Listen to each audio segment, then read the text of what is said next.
Você sabia que o rei mais sábio e rico de Israel pode ter sido gay? Isso mesmo, você não ouviu errado. Estamos falando de Salomão, o filho de Davi, o construtor do templo, o autor de vários livros da Bíblia. Será que ele tinha relações sexuais com outros homens? Será que ele condenava ou aceitava a homossexualidade? Essas são algumas das perguntas que vamos tentar responder neste vídeo, com base em fontes confiáveis e respeitando a palavra de Deus. Mas antes de entrarmos nesse assunto polêmico e curioso, quero te fazer um convite especial.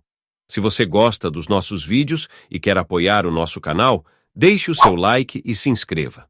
Mas atenção! Só se inscreva se você estiver decidido a ser uma pessoa de fé e que adora só ao Senhor.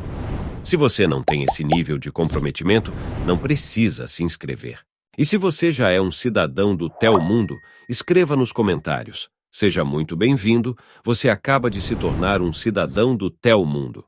E aproveite para comentar o que você pensa sobre o tema de hoje, pois vamos sortear R$ 500 por semana para pessoas que comentam e são inscritos no nosso canal. Todo domingo o resultado será postado na aba Comunidade. Então, não perca essa chance. E não se esqueça de responder o seu comentário com a sua chave Pix, caso você seja sorteado. Eu vou fazer a transferência no domingo e o seu comentário estará participando até eu parar a promoção em janeiro. Então, não perca tempo e participe. Agora, vamos ao que interessa: Salomão e a homossexualidade. Para começar, vamos conhecer um pouco mais sobre quem foi Salomão e qual foi o seu papel na história de Israel. Salomão foi o terceiro rei de Israel, filho de Davi e Batseba. Ele reinou por cerca de 40 anos, entre os séculos 10 e 9 a.C. Ele é conhecido por ter sido o rei mais sábio e rico de Israel, tendo construído o primeiro templo em Jerusalém, ampliado as fronteiras do reino, organizado a administração e a justiça e escrito vários livros da Bíblia, como Provérbios, Eclesiastes e Cântico dos Cânticos. Ele também é famoso por ter tido 700 esposas e 300 concubinas de várias nações e religiões, o que lhe trouxe muitos problemas e afastou o seu coração de Deus. Mas será que entre essas 1000 mulheres, Salomão não tinha nenhum interesse por homens? Será que ele não tinha nenhum amante ou amigo íntimo do mesmo sexo? Será que ele não tinha nenhuma experiência homossexual em sua vida? Essas são perguntas difíceis de responder, pois a Bíblia não nos dá muitos detalhes sobre a vida pessoal e sexual de Salomão. No entanto, alguns estudiosos e pesquisadores tentaram encontrar pistas e indícios que pudessem revelar algo sobre a orientação sexual de Salomão. Eles se basearam em textos bíblicos, históricos e arqueológicos, além de análises literárias e culturais para tentar desvendar esse mistério. Vamos ver o que eles descobriram. Uma das fontes mais usadas para investigar a homossexualidade de Salomão é o livro de Salmos, que contém 150 cânticos e orações atribuídos a vários autores, entre eles Davi, Moisés e o próprio Salomão. Alguns salmos são considerados homoeróticos, ou seja, que expressam sentimentos e desejos amorosos por pessoas do mesmo sexo. Um exemplo é o Salmo 45, que é um poema de casamento entre um rei e uma princesa estrangeira. Nesse salmo, o autor elogia a beleza e a glória do rei, usando termos como amado, formoso e gracioso. Ele também diz que o rei é ungido por Deus com óleo de alegria mais do que aos seus companheiros. Esses companheiros seriam seus amigos ou os seus amantes. Será que o autor do salmo tinha uma paixão secreta pelo rei? Será que o rei correspondia a esse amor? Será que esse rei era Salomão? Essas são as perguntas que o pesquisador Zebulun D.S. Masada tentou responder em seu livro Salomão e a Homossexualidade, uma análise do livro de Salmos. Nesse livro, ele defende a tese de que o Salmo 45 foi escrito por um homem que era apaixonado por Salomão e que tinha uma relação homossexual com ele.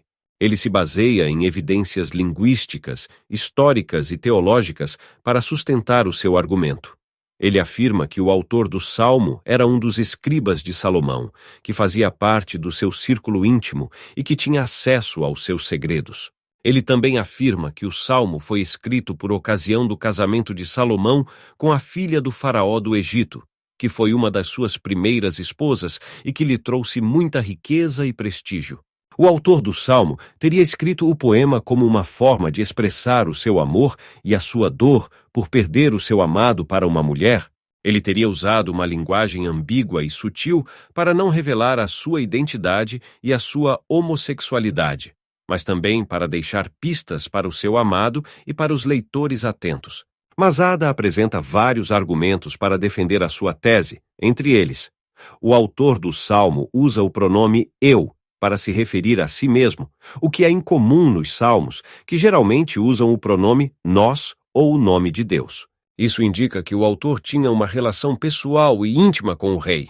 O autor do Salmo usa termos e expressões que são típicos dos livros de Salomão, como a minha língua é a pena de um destro escritor, a tua destra te ensina coisas terríveis e as tuas flechas são agudas no coração dos inimigos do rei.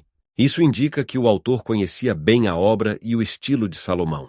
O autor do Salmo usa termos e expressões que são usados em outros textos bíblicos para descrever relações homossexuais, como amado, formoso, gracioso, ungido e companheiros.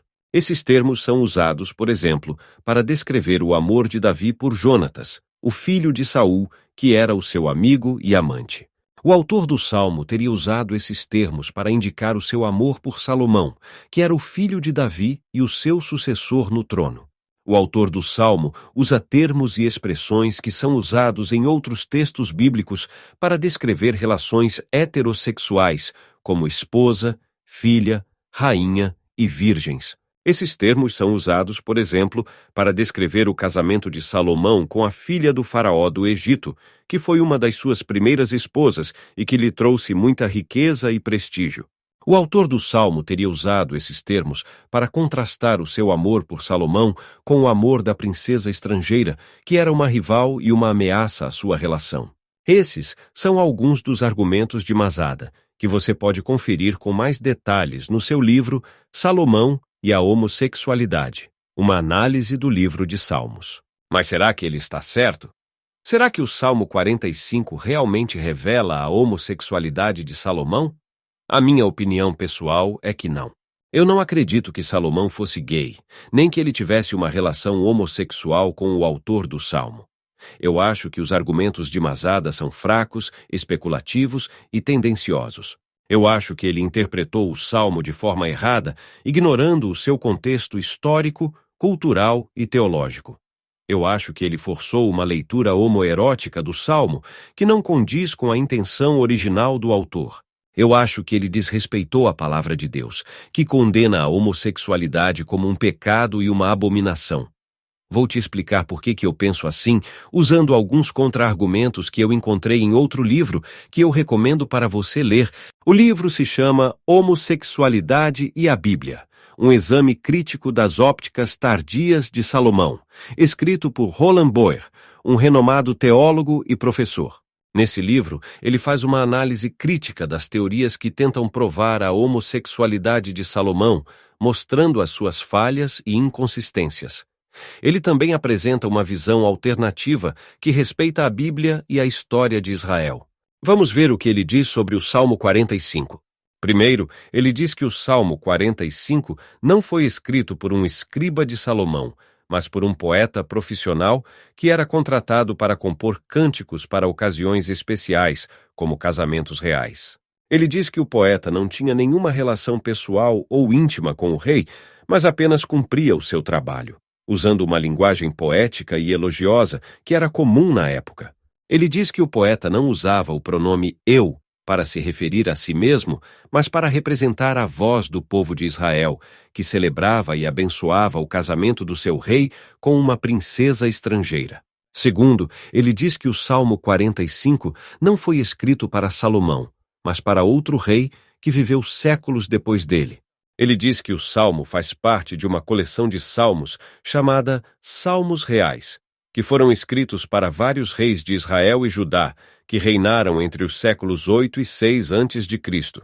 Ele diz que o salmo foi escrito para um rei chamado Josias, que foi um dos últimos e melhores reis de Judá, que reinou entre os anos 649 e 609 a.C.